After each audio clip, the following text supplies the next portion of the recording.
नमस्कार दोस्तों, कैसे हैं आप लोग।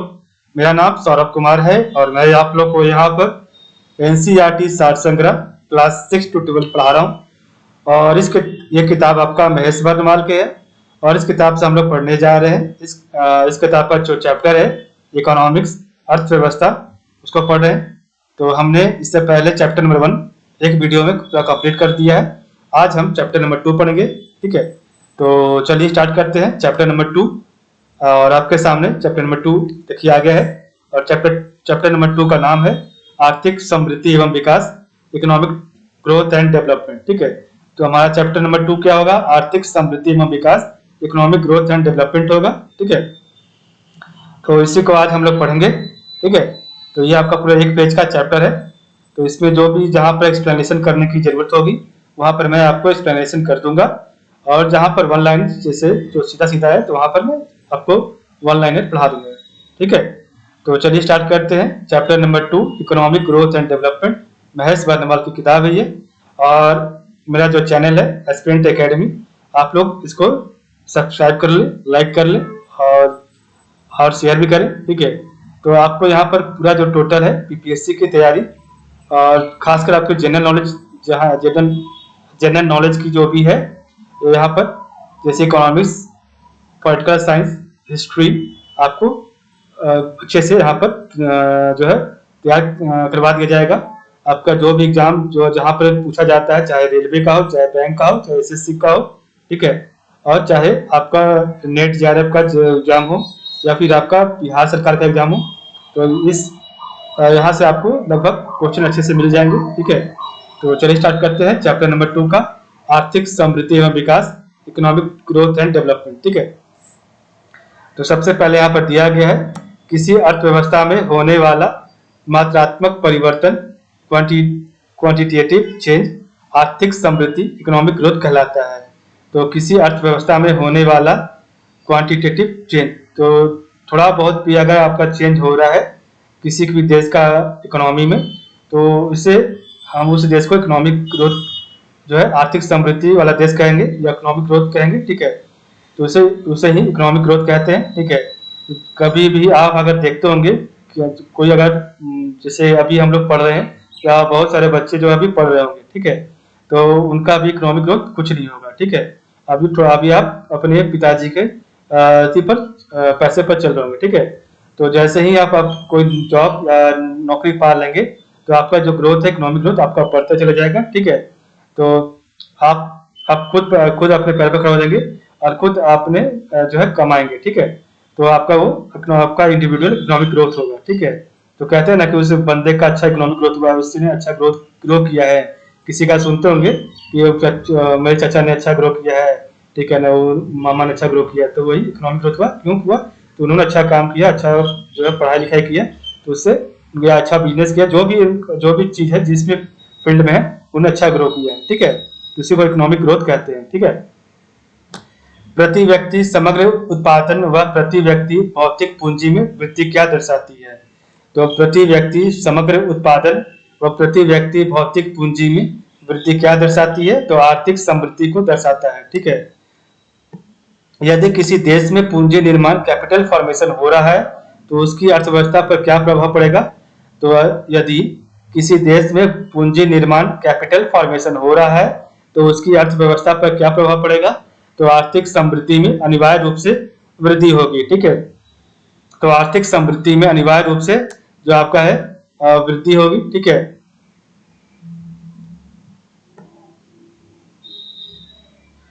तो आर्थिक समृद्धि में वृद्धि का मतलब क्या होगा? तो प्रति व्यक्ति समग्र और प्रति व्यक्ति भौतिक पूंजी में वृद्धि होगा।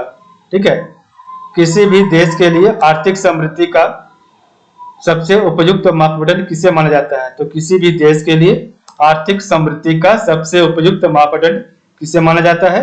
तो प्रति व्यक्ति वास्तविक आय को माना जाता है। ठीक है, तो इंडिविजुअल का इनकम कितना है उसके आधार पर आर्थिक समृद्धि का सबसे उपयुक्त मापदंड है। ठीक है, इसी से हम लोग इसको मेजरमेंट करते हैं। ठीक है, आर्थिक समृद्धि का। ठीक है, तो किसी भी व्यक्ति का अगर अपना खुद का जो कमाई है, ठीक है, वास्तविक आय है, उसका इनकम है, उसी को आर्थिक समृद्धि का एक सबसे अच्छा मेजरमेंट माना जाता है। ठीक है, तो किसी भी देश के लिए आर्थिक समृद्धि का सबसे उपयुक्त मापदंड किसे माना जाता है? तो प्रति व्यक्ति वास्तविक आय को माना जाता है। भारतीय अर्थव्यवस्था ने किस वर्ष में सर्वाधिक समृद्धि दर प्राप्त की है? तो भारतीय अर्थव्यवस्था ने किस वर्ष में सर्वाधिक समृद्धि दर प्राप्त की है? तो वर्ष 2006 से लेकर 7 के बीच में प्राप्त की है, जो कि आपका 9.6% था। ठीक है, तो आपका जो है भारतीय अर्थव्यवस्था ने किस वर्ष में सर्वाधिक समृद्धि दर प्राप्त की है? तो आपका 9.6% प्राप्त किया था। कब? वर्ष ईयर 2006 से 7 में प्राप्त किया था। ठीक है, नेक्स्ट आपका है भारत में बचत, इसको सेविंग्स बोलते हैं इंग्लिश में। तो भारत में बचत और पूंजी निर्माण की ऊंची दर होते हुए भी समृद्धि दर कम होने का मुख्य कारण क्या है? ठीक है, तो आपका यहाँ पर क्वेश्चन पूछा है कि भारत में बचत और पूंजी निर्माण की ऊंची दर, आपका जो बचत का है और पूंजी निर्माण जो है वो काफी ऊंचा है, इसका रेट है काफी हाई है, लेकिन फिर भी जो हमारा जो समृद्धि दर है, ठीक है, वो उसका जो रेट है वो काफी कम है। इसका रीजन क्या होगा? तो इसका रीजन है क्या क्या क्या कहा गया है? तो पूंजी उत्पाद अनुपात का अधिक होना। ठीक है, तो पूंजी और उत्पाद का जो अनुपात है, रेशियो हो, उसका जो है कम होना है। ठीक है, अधिक होना है। ठीक है, अधिक होना है, ज्यादा है वो। नेक्स्ट है एशियाई विकास बैंक, एडीबी, एशियाई डेवलपमेंट बैंक के अनुसार वर्ष 2019 में भारत की समृद्धि दर कितनी थी? तो आपका जो है एडीबी के अनुसार जिसका आकलन किया गया था, ठीक है, वो क्या था? आपका समृद्धि दर तो 6.5% इसका कहा गया था। ठीक है, किसी अर्थव्यवस्था में होने वाले मात्रात्मक क्वांटिटेटिव एवं गुणात्मक क्वालिटेटिव परिवर्तनों को आर्थिक विकास, इकोनॉमिक डेवलपमेंट कहते हैं, और इसमें सामाजिक मूल्य निहित होते हैं। ठीक है, तो किसी अर्थव्यवस्था में होने वाले मात्रात्मक क्वांटिटेटिव एवं गुणात्मक क्वालिटेटिव परिवर्तनों को आर्थिक विकास, इकोनॉमिक डेवलपमेंट कहते हैं, और इसमें सामाजिक मूल्यों निहित होते हैं। ठीक है,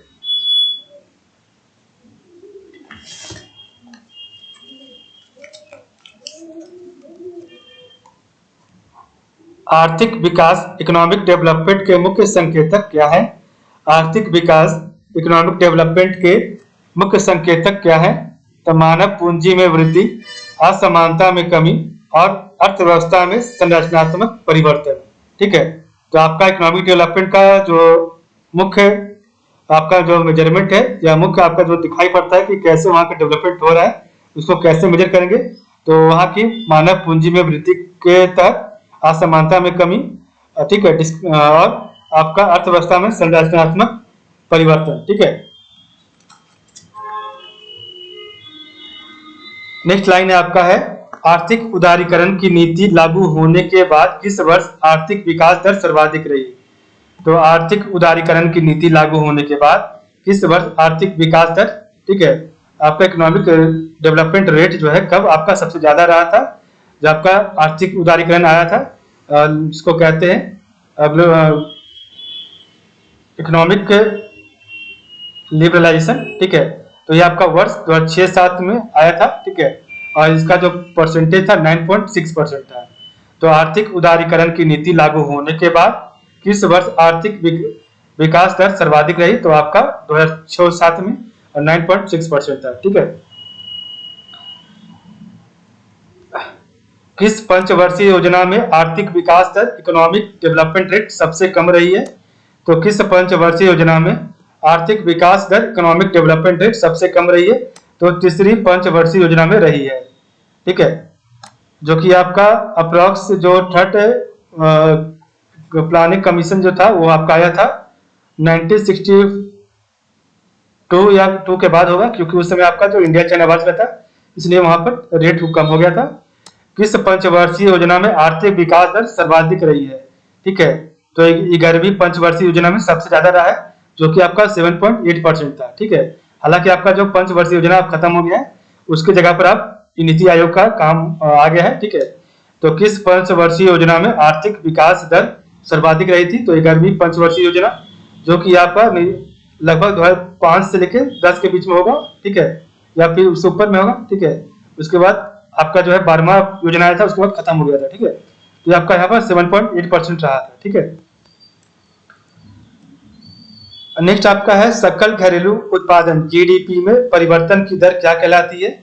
तो आपका अगर जीडीपी में अगर चेंजेस होगा तो उसे उस दर को क्या कहते हैं, उस रेट को क्या कहते हैं, तो उसको आर्थिक विकास दर कहते हैं, इकोनॉमिक डेवलपमेंट रेट कहते हैं।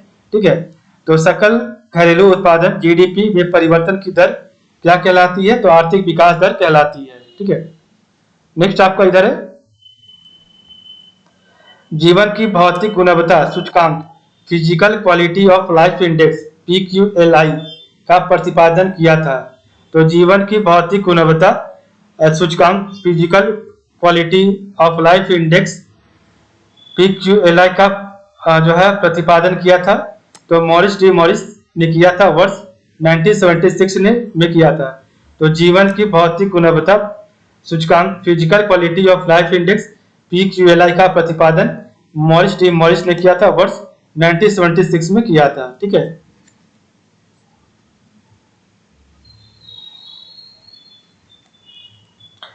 वर्ष 1970 में आधारभूत आवश्यक प्रत्यागम बेसिक नीड्स अप्रोचेस दृष्टिकोण का प्रतिपादन किसके द्वारा किया गया था।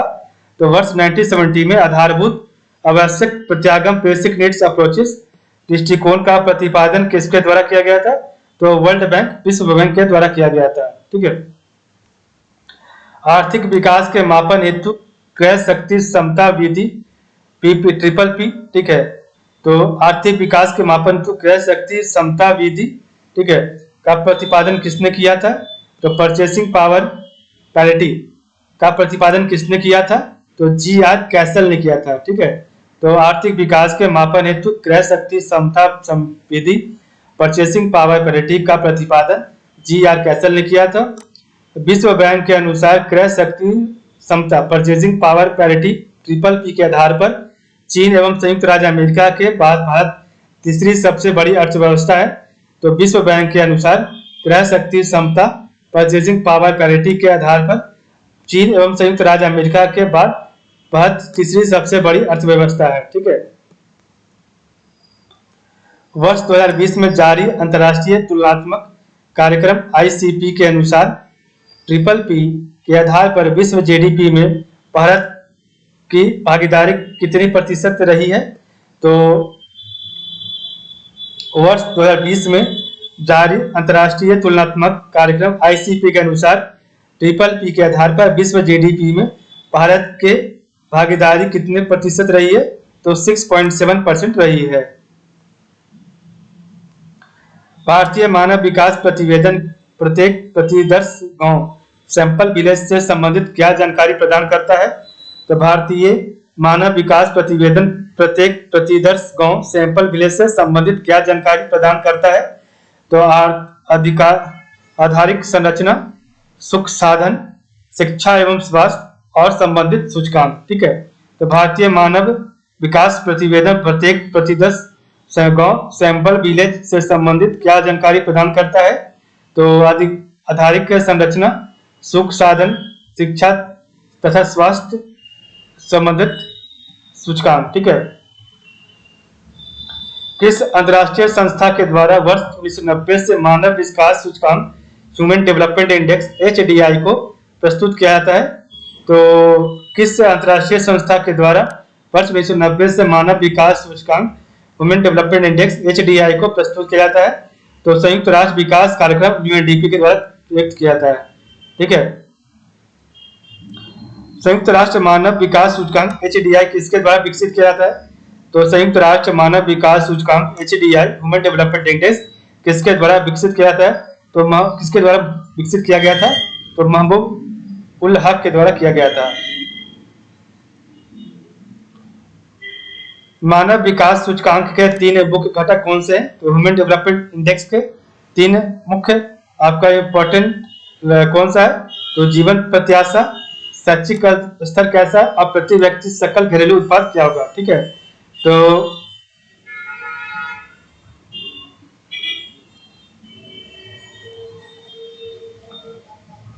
ग्रॉस डेवलपमेंट प्रोडक्ट आपका लिटरेसी रेट आपका कैसा है वहां का, उस पर आपका ह्यूमन डेवलपमेंट इंडेक्स जो है मेजर करता है। ठीक है, तो मानव विकास सूचकांक के 3 मुख्य घटक कौन से हैं? तो जीवन प्रत्याशा, शैक्षिक स्तर एवं प्रति व्यक्ति सकल घरेलू उत्पाद। जीवन प्रत्याशा सूचकांक लाइफ एक्सपेक्टेंसी इंडेक्स (एलईआई) की गणना हेतु अधिकतम आयु प्रत्याशा 85 वर्ष तथा न्यूनतम आयु प्रत्याशा 20 वर्ष ली जाती है। तो जीवन प्रत्याशा सूचकांक लाइफ एक्सपेक्टेंसी इंडेक्स (एलईआई) की गणना हेतु अधिकतम आयु प्रत्याशा 85 वर्ष तथा न्यूनतम आयु प्रत्याशा 20 वर्ष ली जाती है। ठीक है। मानव विकास रिपोर्ट 2019 में किस देश का प्रथम स्थान है? तो मानव विकास रिपोर्ट 2019 में किस देश का प्रथम स्थान है? तो नॉर्वे का है। सतत आर्थिक विकास से क्या अभिप्राय है? तो वर्तमान पीढ़ी के विकास के साथ साथ भविष्य का आर्थिक विकास करना। तो सतत आर्थिक विकास से क्या अभिप्राय है? तो वर्तमान पीढ़ी में विकास के साथ साथ भविष्य का आर्थिक विकास करना। ठीक है। मानव विकास सूचकांक 2019 ह्यूमन डेवलपमेंट इंडेक्स 2019 में भारत का विश्व में 129वां स्थान था। ठीक है। तो मानव विकास सूचकांक 2019 ह्यूमन डेवलपमेंट इंडेक्स 2019 में भारत का विश्व में 129वां स्थान था। ठीक है। इस प्रकार हमारा चैप्टर नंबर 2 कंप्लीट हो गया है। तो आपका चैप्टर यहीं पर कंप्लीट होता है। तो आज के लिए बस इतना ही। कल हम पढ़ेंगे आपका राष्ट्रीय आय, नेशनल इनकम। तो चलिए आज के लिए बस इतना ही। आप लोग का बहुत बहुत धन्यवाद।